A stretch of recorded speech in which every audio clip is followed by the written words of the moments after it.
Okay, so I'm being honest here, and I think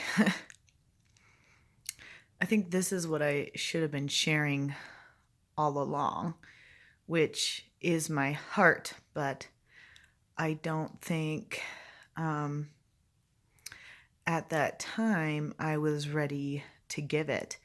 And it kind of reminds me of Soul Surfer that she said, I'm better.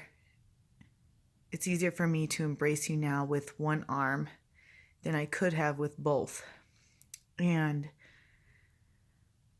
that was metaphorical, of course.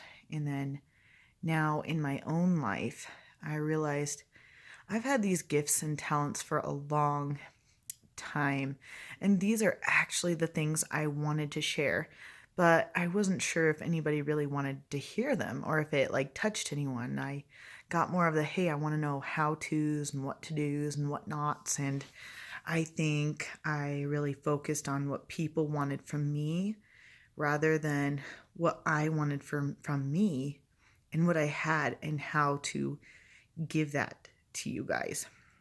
And so this is more of what I meant. This is the direction of my channel that I really wanted to do. I wanted to actually mean something and to speak into people's lives and really feel connection and touched and changed by these words that have been going on in my head for such a long time. And it's part of sometimes the evil that we fall into, that I think we all fall into these categories. And I'm going to explain why here. Is that when we're kids, we're playing pretend and we're doing what we want to do. And actually to us that's reality, and then eventually somebody tells you that's not real, that's a fairy tale.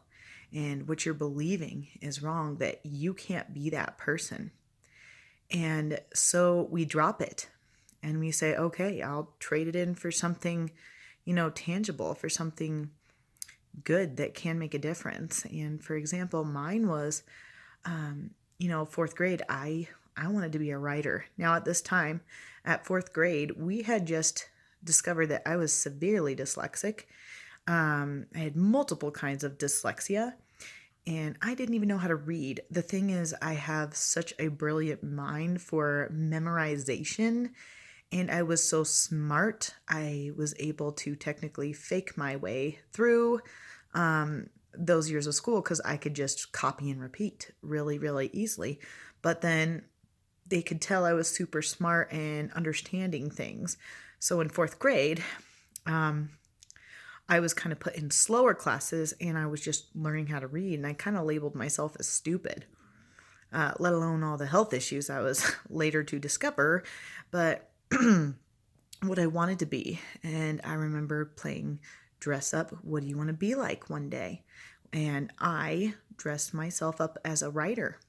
And I said one day I wanted to be a writer, and I loved public speaking, which how many people even enjoy doing that, to be honest. So I remember saying that and doing that. And my teacher came to me and was like, oh, honey, you're dyslexic. You could never be a writer. You should probably pick something else. And as a fourth grader, you just naturally believe what these people are telling you. And you don't really think twice about it. And I thought, oh, well, okay. And what's funny is I went through fourth grade, and this teacher, I can't believe she never said anything, but through fourth grade and all the way up, I won essay contest after essay contest after essay contest. But because of that lie that teacher had spoke into my life and made it real, I never saw it for what it was. I made excuses. I said, well, nobody cared. I just care. I love writing. So mine was just better. And, I just thought like, well, I'm just kind of creative. So I just cared more. And then I'm like, well, nobody else wanted to do this. I wanted to. And like one of the best ones that went to state, and I got, oh gosh, I should find that. But I did Why I'm Proud to Be an American. And, um, what's so funny that it hits me more now is that I was talking about this being the land of opportunity, that it's the pursuit of happiness. And it's not in wanting, or needing, or getting, it's in that pursuit and the right to choose and to pick for yourself what you want your life to be, where other countries don't get that. And I remember, because I'd gone through so much pain, even as a young child, that I said, I understood it, that it says, give me liberty or give me death. And as a kid, that's what everything is about, the fight of good and evil. And, those words feel so real when you're little until people teach you about money and, making a life for yourself and doing these things. And those values and morals sometimes slip away from us. And that even at a time when I was younger, give me liberty or give me death. To me, I think I had a grasp on that, but I didn't fully understand because, as a kid, you can't understand war. You saw it and you see the brutality of it, and kids even practiced it, and guns, and as we now know, in video games, and the stuff that we've seen there, that I said there was never, ever a reason for war. And I still believe that. But what I've come to believe as an adult now is that death is never what you should ask for first. It should be peace and it should be forgiveness. But in our lives, there are things worth fighting for. There are things worth dying for.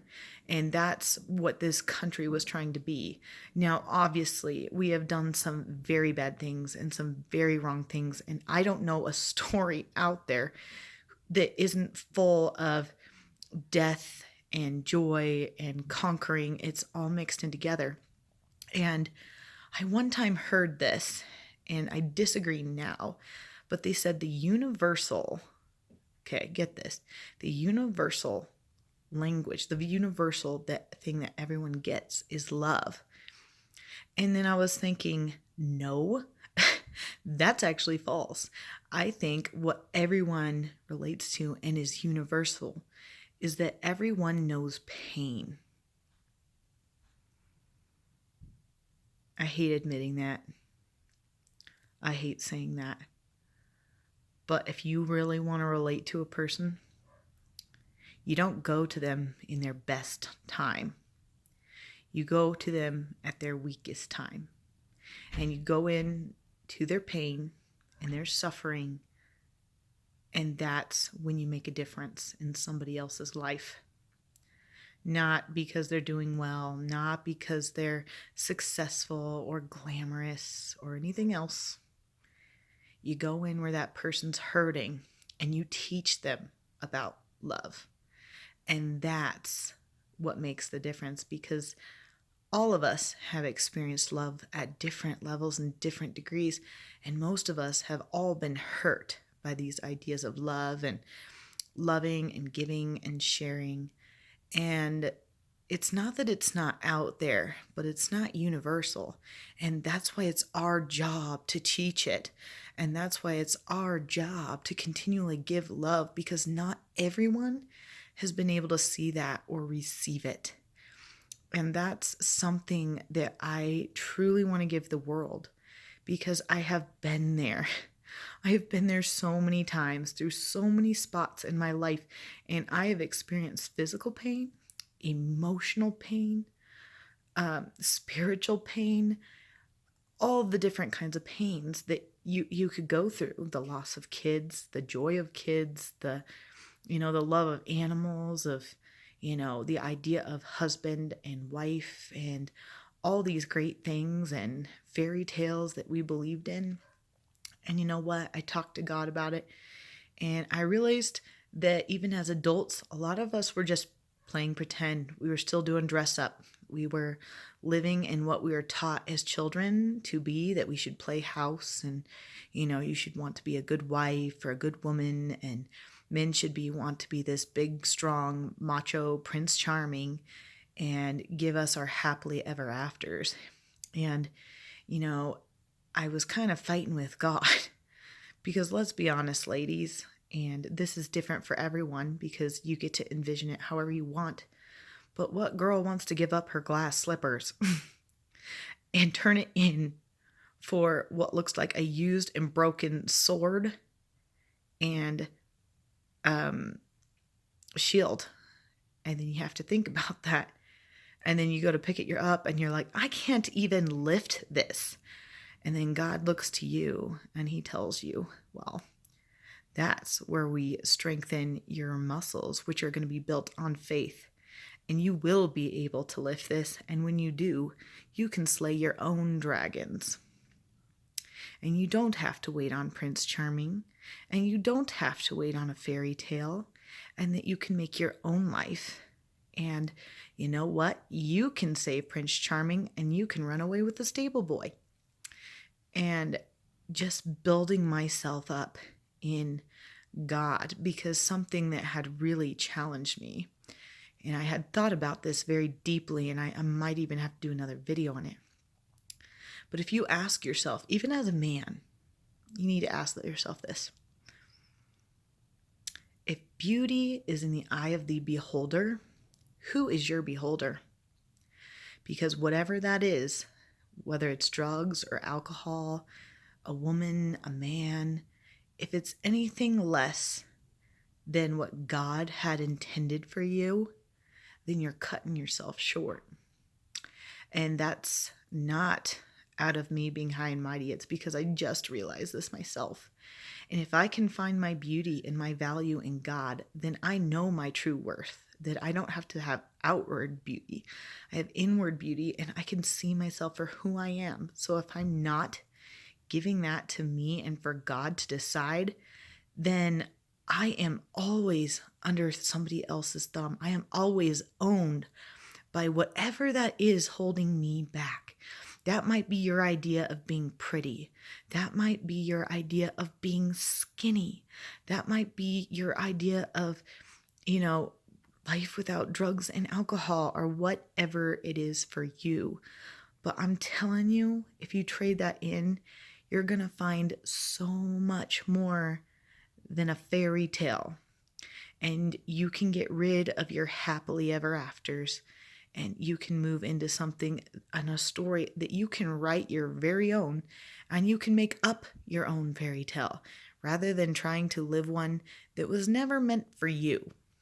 And you know what? It's going to be a fabulous story, and there is somewhere out there, some person needs to hear that story. And, sometimes we just need somebody else to go first.